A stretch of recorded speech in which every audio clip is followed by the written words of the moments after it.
आज है 10 जून 2023 दिन शनिवार। Welcome back to Clean News UP. चलिए देखते हैं उत्तर प्रदेश की 25 फटाफट बड़ी खबरों को। भारतीय सेना को अवसर देने में यूपी ने किया टॉप। भारतीय सेना अकादमी से पास आउट होकर आज 10 जून को 131 कैडेट भारतीय सेना में अफसर बनेंगे। इसमें यूपी से सबसे ज्यादा 63 जेंटलमैन कैडेट पास आउट होंगे। उत्तराखंड पिछली पीओपी के मुकाबले 2 पायदान नीचे गया है। यहां से 25 युवा पास आउट होंगे। आईएमए पीओपी के रिव्यूइंग सेना प्रमुख जनरल मनोज पांडे होंगे। आईएमए में आज शनिवार को होने वाली पासिंग आउट परेड में कुल 373 जेंटलमैन कैडेट्स पास आउट होंगे। इसमें 331 भारतीय और 42 विदेशी कैडेट शामिल हैं। यूपी के हर परिवार की बनेगी फैमिली आईडी। पात्रों को मिलेगा सरकारी योजनाओं का लाभ। यूपी सरकार प्रदेश में रहने वाले हर परिवार का फैमिली आईडी बनवाएगी। फिर उपलब्ध आंकड़ों के आधार पर यह देखा जाएगा कि पात्रता के अनुसार किस परिवार को किस किस सरकारी योजना का लाभ मिल पा रहा है और किस योजना का नहीं। अगर परिवार पात्रता रखता है और उसे किसी सरकारी योजना का लाभ नहीं मिल सका तो उस परिवार को उक्त योजना का लाभ दिलवाया जाएगा। ये जानकारी मुख्यमंत्री योगी आदित्यनाथ ने शुक्रवार की शाम यहां लोक भवन में समाज कल्याण विभाग की ओर से आयोजित कार्यक्रम में दी। 7,000 से अधिक एएनएम को सीएम योगी ने दिया नियुक्ति पत्र। बोले 6 साल में 6 लाख भर्तियां। सीएम योगी ने 7,000 से ज्यादा एएनएम को नियुक्ति पत्र सौंपा। इस दौरान योगी ने कहा कि 6 साल में 6 लाख भर्तियां की गई। किसी भी चयन प्रक्रिया में हमने धांधली, अव्यवस्था, अराजकता और भ्रष्टाचार को स्वीकार नहीं किया। चाहे वो उत्तर प्रदेश लोक सेवा आयोग हो, उत्तर प्रदेश अधीनस्थ चयन आयोग हो, उत्तर प्रदेश उच्चतर शिक्षा चयन आयोग हो या फिर माध्यमिक चयन आयोग, पुलिस की भर्ती हो या बेसिक शिक्षा परिषद की भर्ती, इस प्रक्रिया को पूरे पारदर्शी तरीके से संपन्न करा गया है। नोएडा में चलेगी देश की पहली पॉड टैक्सी। उत्तर प्रदेश प्रशासन ने नोएडा में पॉड टैक्सी को मंजूरी दे दी है। नई फिल्म सिटी से जेवर एयरपोर्ट के बीच ये पॉड टैक्सी चलाई जाएगी। पॉड टैक्सी का ये कॉरिडोर अलग अलग सेक्टर्स को भी जोड़ेगा। 14.6 किलोमीटर के इस कॉरिडोर की डीपीआर तैयार हो गई। इस परियोजना पर 641.53 करोड़ रुपए खर्च होंगे। डबल ट्रैक वाली पॉड टैक्सी के कॉरिडोर को पूरा करने में 1 वर्ष का समय लगेगा। अगले हफ्ते इसके लिए कंपनी का चयन किया जाएगा। अधीनस्थ न्यायालय को शस्त्र मुक्त क्षेत्र घोषित करने के सीएम योगी ने दिए सख्त निर्देश। मुख्यमंत्री योगी आदित्यनाथ ने हाईकोर्ट समेत प्रदेश के समस्त न्यायालय परिसरों की सुरक्षा और अधिक बेहतर करने संबंधी निर्देशों का कड़ाई से अनुपालन करने को कहा। इस बाबत जिला न्यायाधीशों की अध्यक्षता में बार के सदस्यों के साथ बैठक कर स्थानीय स्तर पर सुरक्षा के लिए आवश्यक व्यवस्थाएं सुनिश्चित करने और न्यायालय परिसर में शस्त्र लेकर प्रवेश न किए जाने के आदेशों का कड़ाई से अनुपालन सुनिश्चित कराने को कहा। उन्होंने कहा कि अधीनस्थ न्यायालयों को द आर्म्स रूल 2016 के नियम 46 के अंतर्गत अज्ञायुद्ध मुक्त क्षेत्र घोषित किया जाए। अब आर्ट्स और कॉमर्स वालों को भी मिलेगी बैचलर ऑफ साइंस बीएस की डिग्री। यूजीसी जल्द करेगा ऐलान। नई शिक्षा नीति के मद्देनजर देश का उच्च शिक्षा नियामक यूजीसी अब नए नए नामों से कॉलेज डिग्री देगा। अब आर्ट्स, ह्यूमैनिटीज, मैनेजमेंट और कॉमर्स स्ट्रीम से bachelor of science degree course कर सकेंगे। वर्तमान में विश्वविद्यालय अनुदान आयोग आर्ट्स, ह्यूमैनिटीज और सोशल साइंस विषयों से ग्रेजुएशन करने वालों को बीए और साइंस विषयों से ग्रेजुएशन करने वालों को बैचलर ऑफ साइंस की डिग्री देता है। डिग्री के नामों की समीक्षा करने के लिए यूजीसी द्वारा गठित समिति ने सिफारिश की कि 4 वर्षीय ऑनर्स कोर्स को बैचलर ऑफ साइंस डिग्री के तौर पर पेश किया जा सकता है। यूपीबीएड जी 2023 प्रवेश पत्र, उसकी एक फोटोकॉपी और वैध फोटो से ही होगी एंट्री। 15 जून को 2 पालियों में प्रस्तावित यूपी बीएड प्रवेश परीक्षा में मेरठ मंडल के 6 जिलों में 41,150 विद्यार्थी पेपर देंगे। केंद्र प्रत्येक जिले में रहेगा। मंडल में कुल 96 केंद्रों पर उक्त प्रवेश परीक्षा होगी। परीक्षार्थियों के हिसाब से मेरठ टॉप पर है। गाजियाबाद में दूसरे सर्वाधिक छात्र पेपर देंगे। कैंपस स्थित बृहस्पति भवन में 13 जून को सभी केंद्राध्यक्ष और प्रशासन की बैठक होगी। 4 बजे प्रस्तावित इस बैठक में झांसी विश्वविद्यालय के प्रतिनिधि हिस्सा लेंगे। पेपर 9 से 12 और 2 से 5 बजे तक होगा। एमएमयूजी में नए सत्र से आईओटी में भी बीटेक सेल्फ फाइनेंस मोड में होगा नया पाठ्यक्रम। मदन मोहन मालवीय प्रौद्योगिकी विश्वविद्यालय के विद्यार्थियों को आईओटी ट्रेड में बीटेक करने का अवसर मिलेगा। विश्वविद्यालय की ओर से इस पाठ्यक्रम को शुरू करने के आवेदन को एआईसीटीई ने स्वीकृति प्रदान कर दी है। शैक्षिक सत्र 2023-24 विद्यार्थियों को इसकी पढ़ाई का अवसर मिल जाएगा। इसके साथ ही विश्वविद्यालय में बीटेक पाठ्यक्रमों की संख्या 7 हो जाएगी। कर्मचारियों के लिए बड़ी खबर। संविदा कर्मचारी सहित आउटसोर्सिंग को मिलेगी नई सुविधा। नियमावली हो रही तैयार।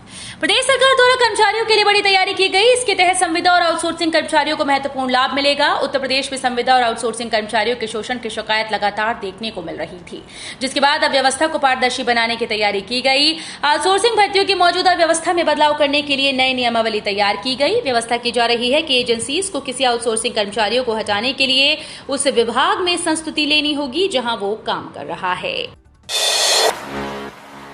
जेवर एयरपोर्ट से अगले साल शुरू हो जाएगी फ्लाइट। यमुना सिटी में बन रहे जेवर एयरपोर्ट से 2024 में फ्लाइट उड़ान भरने लगेंगी। इस एयरपोर्ट पर निर्माण कार्य तेजी से आगे बढ़ रहा है। नोएडा इंटरनेशनल एयरपोर्ट के नाम से बन रहा ये एयरपोर्ट भारत का सबसे बड़ा हवाई अड्डा होगा। यहाँ विशाल लॉजिस्टिक हब भी बनाया जा रहा है। इस एयरपोर्ट को जेवर में बनवाने का बड़ा श्रेय गौतम बुद्ध नगर लोकसभा क्षेत्र के सांसद डॉक्टर महेश शर्मा को जाता है। अनुकंपा पर यूं ही नहीं मिलेगी सरकारी नौकरी, पास करना होगा ये परीक्षा, सुप्रीम कोर्ट का आदेश। सुप्रीम कोर्ट ने एक फैसले में कहा कि अनुकंपा के आधार पर मिली नौकरी में शैक्षणिक और पेशेवर योग्यताओं को पूरा करना आवश्यक है। ऐसा नहीं कि योग्यताएं पूरी करने में विफल रहने पर उसे निचले ग्रेड में रख दिया जाए। कोर्ट ने कहा कि अनुकंपा के आधार पर मिली नौकरी अधिकार नहीं है, इसके लिए योग्यताओं को पूरा करना जरूरी है। दक्षिण भारत के तीर्थ स्थलों की यात्रा कराएगी ये ट्रेन, प्रति व्यक्ति इतना है किराया। Indian railway catering and tourism corporation limited luxury Bharat Gaurav train से लोगों को दक्षिण भारत के प्रमुख तीर्थ और पर्यटन स्थलों की यात्रा कराएगा। 10 जुलाई को योग नगरी ऋषिकेश से यात्रा शुरू होगी और 20 जुलाई को वहीं खत्म होगी। ट्रेन की कुल 767 सीटों के लिए बुकिंग शुरू हो गई है। IRCTC के मुख्य क्षेत्रीय प्रबंधक अजीत कुमार सिन्हा ने बताया कि स्लीपर इकोनॉमी श्रेणी में प्रति व्यक्ति पैकेज 20,870 रुपए का है। 5 से 11 वर्ष तक के बच्चे के लिए 19,642 रुपए का पैकेज है। AC3 में 35,072 और 5 से 11 वर्ष तक के बच्चों के लिए 33,628 रुपए। AC2 में यह पैकेज 46,557 और 44,825 रुपए का होगा। बरेली में भगवान शिव के नाम से होंगे सभी प्रवेश द्वार। बरेली के सभी 4 प्रवेश द्वारों का नामकरण भगवान शिव के नाम पर होगा। सभी के नाम तय कर प्रवेश द्वार पर होने वाली चित्रकारी आदि का लेआउट जारी किया गया। नाथ कॉरिडोर के तहत सभी 7 नाथ मंदिरों की सड़कों को जोड़ा जा रहा है। शाहजहांपुर, पीलीभीत, रामपुर व बदायूं रोड पर प्रवेश द्वार बनाए गए, अब उनके नाम भी तय कर दिए गए। बरेली विकास प्राधिकरण के उपाध्यक्ष योगिंदर सिंह ने बताया कि इन्वर्टिस विश्वविद्यालय के पास अलकनाथ, बीसलपुर रोड पर केदारनाथ, बदायूं रोड पर पशुपतिनाथ, रामपुर दिल्ली हाईवे पर स्थित प्रवेश द्वार को भगवान शिव के आराध्य श्री राम के नाम से अलंकृत किया गया है। फ्लैट प्लॉट खरीदने वाले ध्यान दें, वाराणसी समेत पूरी यूपी में पावर ऑफ अटॉर्नी के शुल्क पर बदल गया है नियम। वाराणसी समेत पूरे यूपी में फ्लैट प्लॉट खरीदने की योजना बना रही है, तो ये खबर आपके लिए जरूरी है। पावर ऑफ अटॉर्नी पर नए नियम के तहत स्टाम्प की सुविधा शुक्रवार को वाराणसी में प्रदेश भर में लागू हो गई। स्टाम्प एवं न्यायालय पंजीयन शुल्क राज्य मंत्री रविंद्र जायसवाल ने सर्किट हाउस से शुरुआत करते हुए कहा कि अब अपने खून के रिश्ते से अलग किसी भी तरह की खरीद फरोख्त में पावर ऑफ अटॉर्नी का उपयोग करने पर सर्कल रेट के आधार पर स्टाम्प शुल्क देना होगा। ग्रेटर नोएडा अथॉरिटी ने दिया RTI का जवाब। ग्रेटर नोएडा अथॉरिटी में एक तरफ फ्लैट की रजिस्ट्री और पोजीशन को लेकर लोग सालों से चक्कर लगा रहे हैं, लोगों के जूते तक घिस गए, बावजूद इसकी कोई सुनवाई नहीं हो पा रही। अथॉरिटी में दर दर भटक रहे हैं। ऐसे में ग्रेटर नोएडा प्राधिकरण से एक चौंकाने वाली रिपोर्ट सामने आई। इस रिपोर्ट को देखने के बाद हर कोई हैरान है। चाय के नाम पर 2 साल में अधिकारी और कर्मचारी 71 लाख रुपए का चाय नाश्ता डकार गए। चाय नाश्ते के बिल का जवाब प्राधिकरण ने सामाजिक कार्यकर्ता सागर खारी द्वारा लगाई गई RTI में दिया। 2024 के लिए बीजेपी का फॉर्मूला तैयार। यूपी की 80 सीट्स पर क्या ये फैसले साबित होंगे ब्रह्मास्त्र। लोकसभा चुनाव 2024 में 1 साल से भी कम समय बचा है। इसके मद्देनजर जहां कांग्रेस समेत तमाम विपक्षी दलों के बीच गठबंधन बनाने को लेकर बैठकों का दौर जारी है, वहीं बीजेपी भी अपने सियासी समीकरणों के जरिए मतदाताओं को साधने की कोशिश में जुट गई। हर राज्य में सियासी दल जातीय से लेकर जिताऊ फॉर्मूले इस्तेमाल कर रहा है। इस बीच खबर है कि लोकसभा चुनाव 2024 में बीजेपी ने देश के सबसे बड़े सूबे उत्तर प्रदेश की 80 लोकसभा सीटों पर जीत हासिल करने का फॉर्मूला तैयार कर लिया है। यूरोप की मंदी भारत में कारोबार और रोजगार पर डालेगी असर। कानपुर से सहारनपुर तक आएंगे चपेट में। यूरोपीय जोन में शामिल 20 देशों की अर्थव्यवस्था पर मंदी का संकट मंडराने लगा। बीते वित्त की चौथी तिमाही में इन देशों की अर्थव्यवस्था में 0.1% की गिरावट दर्ज की गई। इसका कारण रूस यूक्रेन युद्ध और वैश्विक बैंकिंग संकट रहा। विशेषज्ञों का मानना है कि इसका असर भारत पर भी देखने को मिल सकता है, क्योंकि यहां से कई वस्तुओं का निर्यात किया जाता है। यदि यूरो जोन में मांग घटती है तो देश का निर्यात भी घटेगा। इसके चलते रोजगार सृजन पर भी असर देखने को मिलेगा। विधायक अंजुला महाौर के खिलाफ दर्ज परिवार में प्रपत्र दाखिल। 22 जून को अगली सुनवाई। भ्रष्टाचार विरोधी सेना के राष्ट्रीय अध्यक्ष पंडित केशव देव गौतम ने हाथरस सदर विधायक अंजुला महाौर के जाति प्रमाण पत्र के फर्जी होने का आरोप लगाते हुए MP MLA कोर्ट में परिवाद दर्ज कराया था। न्यायालय में परिवादी ने प्रपत्र दाखिल किए। न्यायालय ने इस प्रकरण में अगली तिथि 22 जून नियत की है। यूजीसी ने दी अमूवी के नए पाठ्यक्रमों को मंजूरी, जिसमें प्रशिक्षण कार्यक्रम और रिफ्रेशर कोर्स हैं शामिल। विश्वविद्यालय अनुदान आयोग ने यूजीसी मानव संसाधन विकास केंद्र अलीगढ़ मुस्लिम यूनिवर्सिटी में नए पाठ्यक्रमों को मंजूरी दी। उच्च शिक्षा से जुड़े नवनियुक्त शिक्षकों के लिए 24 से 26 प्रशिक्षण कार्यक्रम और 7 से 9 विषयों में रिफ्रेशर पाठ्यक्रम शामिल किए गए। एएमयू को शैक्षिक अकादमिक सत्र 2023-24 के लिए कई प्रशिक्षण, रिफ्रेशर और प्रशिक्षण कार्यक्रम आवंटित किए गए हैं। देश में तैयार होंगे 50 नए मेडिकल कॉलेज, 1 लाख के पार होंगी अब एमबीबीएस की सीटें। देश में आने वाले समय में मेडिकल कॉलेज और एमबीबीएस की सीट्स में बढ़ोतरी होने वाली है। केंद्र सरकार ने इस साल 50 नए मेडिकल कॉलेज, जिसमें 30 सरकारी और 20 प्राइवेट कॉलेज खोलने की मंजूरी दी है। साथ ही मौजूदा कॉलेजेस में करीब 2000 सीट्स को जोड़ने का फैसला किया। इसमें अब देश में एमबीबीएस सीट्स की संख्या 1 लाख के पार हो गई। नए स्वीकृत मेडिकल कॉलेज अलग अलग राज्यों में बनेंगे। रिलीज से पहले विवादों में गदर 2 डायरेक्टर ने दी सफाई। सनी देओल और अमीषा पटेल स्टारर फिल्म गदर 2 रिलीज से पहले ही विवादों में आ गई। फिल्म के एक सीन का वीडियो वायरल हुआ, जिसमें अमीषा और सनी गुरुद्वारे में रोमांस करते नजर आ रहे थे।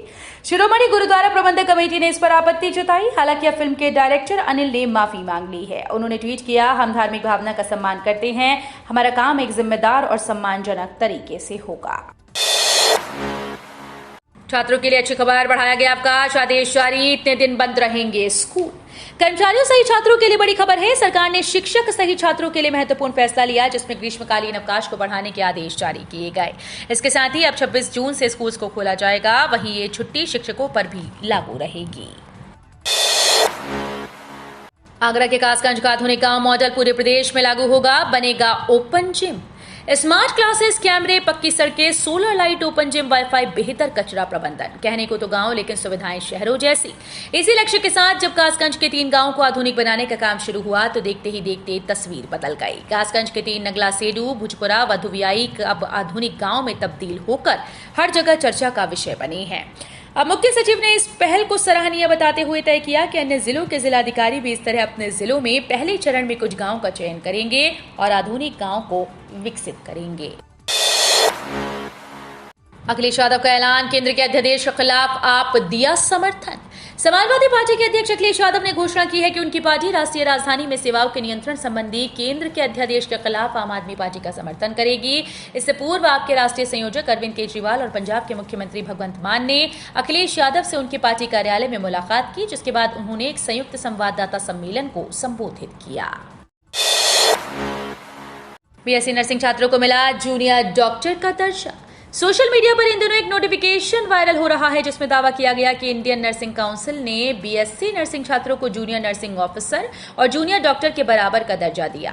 पीआईबी ने इस नोटिफिकेशन को फर्जी करार दिया। साथ ही ब्यूरो ने कहा कि काउंसिल ने इस तरह की कोई भी नोटिफिकेशन जारी नहीं की है। तो ये थी आज की 25 फटाफट बड़ी खबरें। अगर आपको न्यूज पसंद आई हो तो वीडियो को लाइक और शेयर जरूर करें। धन्यवाद।